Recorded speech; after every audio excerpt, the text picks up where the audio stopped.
नमस्कार दोस्तों, मैं हूं दीपक और आप मुझे देख रहे हैं मेरे YouTube चैनल पे। दोस्तों, आपने थंबनेल में बिल्कुल सही पढ़ा है कि क्रेडिट कार्ड यूज करने पे भी आ सकता है आपको इनकम टैक्स डिपार्टमेंट का नोटिस। तो जी हां दोस्तों, आपने बिल्कुल सही पढ़ा है थंबनेल में कि अगर आप क्रेडिट कार्ड यूज कर रहे हैं और पूरे साल में 10 लाख से ज्यादा का क्रेडिट कार्ड का बिल पेमेंट कर रहे हैं तो आपको इनकम टैक्स का नोटिस आ सकता है। या फिर अगर 1 लाख रुपए से ज्यादा आप कैश पेमेंट कर रहे हैं क्रेडिट कार्ड बिल पेमेंट करने के लिए तो भी दोस्तों आपको आ सकता है इनकम टैक्स का नोटिस। तो आइए समझते हैं कैसे इनकम टैक्स डिपार्टमेंट आपके क्रेडिट कार्ड बिल पेमेंट को ट्रैक करता है।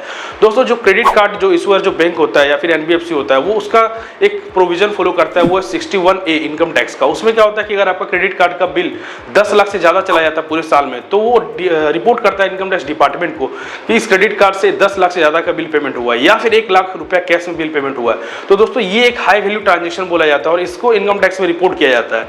तो दोस्तों, इस ट्रांजेक्शन को वेरीफाई कैसे कर सकते हैं? इस ट्रांजेक्शन को वेरीफाई करने के लिए आपको अपना AIS में जाकर लॉगिन करना, अपना इनकम टैक्स पोर्टल पे, और वहां पे AIS टैब पे क्लिक करना है और वहां पे आपको दिखेगा मिसलेनियस पेमेंट में क्रेडिट कार्ड का पेमेंट। दोस्तों, वहां पे सारा चीज दिखेगा कि आपने पूरे साल में कितना क्रेडिट कार्ड का बिल पेमेंट किया है। अगर आपने कैश में भी पेमेंट किया तो वहां पे कैश का भी ट्रांजेक्शन दिखेगा। और इस तरीके से आप समझ सकते हैं कि अगर वहां पे दिख रहा है तो इट मींस ये हाई वैल्यू ट्रांजेक्शन और आपको इनकम टैक्स डिपार्टमेंट से स्क्रूटनी या नोटिस आने का चांसेस है। तो दोस्तों, आइए समझते हैं कि इससे हम लोग कैसे बच सकते हैं। सबसे पहले दोस्तों, आपका जो दोस्तों से आप क्रेडिट कार्ड बिल वगैरह पेमेंट करवाते हैं या फिर आप कैश रोटेशन के लिए या फिर रिवॉर्ड्स पाने के लिए जो क्रेडिट कार्ड के लिए आप क्रेडिट कार्ड से जो अननेसेसरी परचेज करते रहते हैं दोस्तों के लिए या फैमिली के लिए या किसी और के लिए, तो उसको दोस्तों इमीडिएटली रोक दें। ध्यान दें दोस्तों कि अगर आपका ITR का इनकम 6 लाख रुपया और आपने क्रेडिट कार्ड आपने 10 लाख रुपए का पेमेंट कर दिया तो डिपार्टमेंट आपको पूछेगा कि आपका इनकम तो बस 6 लाख है लेकिन आप 10 लाख रुपए कहाँ से पेमेंट कर रहे हैं, तो इस इनकम का सोर्स बताइए।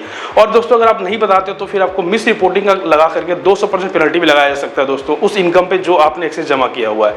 तो इसको हम लोग कैसे इससे बच सकते हैं? सबसे पहले अगर आपको क्रेडिट कार्ड का नोटिस आता है तो सबसे पहले आपको एक अपना ITR चेक करना चाहिए कि क्रेडिट कार्ड का पेमेंट अगर 10 लाख है और आपका इनकम 6 लाख है तो आपको नोटिस आने की संभावना बन जाता है। तो इससे बचने के लिए आपको अपना इनकम टैक्स रिवाइज करना चाहिए। जैसे कि आपको पता है कि आप पिछले लास्ट 3 इयर्स का ITR को रिवाइज कर सकते हैं, मतलब अपडेट कर सकते हैं, अपडेटेड रिटर्न फाइल कर सकते हैं। आज ही आप अपने CA से कंसल्ट करें या फिर अपने जो टैक्स एडवाइजर उससे कंसल्ट करें और उनको बोले कि आप मेरा ITR रिवाइज करिए, अपडेट करिए और उसमें इनकम को बढ़ाइए और उसमें इनकम बढ़ा के दिखाइए जो कि आपका एक्सपेंस हो रहा है उसको मैच कर सके। जब कभी भी इनकम टैक्स डिपार्टमेंट को ऐसा लगता है कि आपका जो खर्च है और आप जो इनकम शो कर रहे हैं ITR में वो दोनों में अगर सिग्निफिकेंट डिफरेंस है तो फिर वहां से आपको नोटिस आने की संभावना बढ़ जाता है। दोस्तों, सपोज करिए कि आपने ITR कभी फाइल ही नहीं किया तो आपको इमीडिएटली ITR फाइल करवाना चाहिए। और आपने अगर ITR फाइल किया और वहाँ पे आपने इनकम कम दिखाया हुआ, आपका एक्सपेंडिचर ज़्यादा है तो इमीडिएटली आपको अपना ITR को रिवाइज करना चाहिए। और दोस्तों, समझते आइए 5 से 6 टिप्स को हम लोग ध्यान में रखेंगे। क्रेडिट कार्ड से जो हम लोग पेमेंट करते हैं तो कितना हम लोग यूज करना चाहिए क्रेडिट कार्ड लिमिट को ताकि मेरा सिविल स्कोर भी अच्छा रहे। दोस्तों, ध्यान रखें कि कभी भी 30% ज़्यादा अपने क्रेडिट कार्ड लिमिट को यूज नहीं करें। अगर उससे ज़्यादा यूज करते हैं तो आपका सिविल स्कोर खराब हो सकता है और अगर आपका सिविल स्कोर खराब हो जाता है तो फिर आपका इन फ्यूचर में लोन वगैरह मिलने में काफ़ी दिक्कत आने वाली है।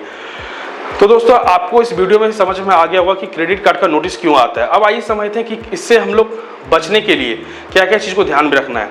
तो सबसे पहले 30% से ज़्यादा लिमिट का यूज नहीं करें। रिवॉर्ड्स पॉइंट पाने के लिए आप अननेसेसरी क्रेडिट कार्ड से शॉपिंग और पेमेंट दोस्त और फैमिली और रिलेटिव्स लोगों का ना करें। अगर ये करते हैं तो फिर आपको इनकम टैक्स का नोटिस आने की संभावना बढ़ जाता है। तो दोस्तों, आई थिंक ये वीडियो से आपको ये समझ में आया होगा कि अगर आप क्रेडिट कार्ड से अननेसेसरी पेमेंट करते हैं जो कि आपका इनकम जो है उससे अगर एक्सीड कर जाता है तो आपको नोटिस आ सकता है। और नोटिस अगर आ रहा है तो सिंपली आपको अपना ITR को रिवाइज करना और फिर रिप्लाई करना है कि हमने जो ITR में कम इनकम दिखाया था उस पर हमने टैक्स जमा कर दिया और ये मेरा जो एक्सपेंडिचर है वो मेरा वैलिड एक्सपेंडिचर है। अगर दोस्तों ऐसा नहीं करते तो फिर मिस रिपोर्टिंग का केस लगा के आपके ऊपर 200% का पेनल्टी लगाया जाएगा जो आपका एक्सेस एक्सपेंडिचर आपने क्रेडिट कार्ड से किया है कंपैरिजन टू योर ITR। तो दोस्तों, ध्यान रखें कि इस वीडियो को आप शेयर करें, सब्सक्राइब करें, चैनल पे आए हुए हैं तो इस वीडियो को लाइक भी करें दोस्तों। और ध्यान रखें कि जब भी आप क्रेडिट कार्ड यूज करें तो अननेसेसरी एक्सपेंडिचर से बचने का ट्राई करें। थैंक यू दोस्तों for watching this video till now. Thank you so much.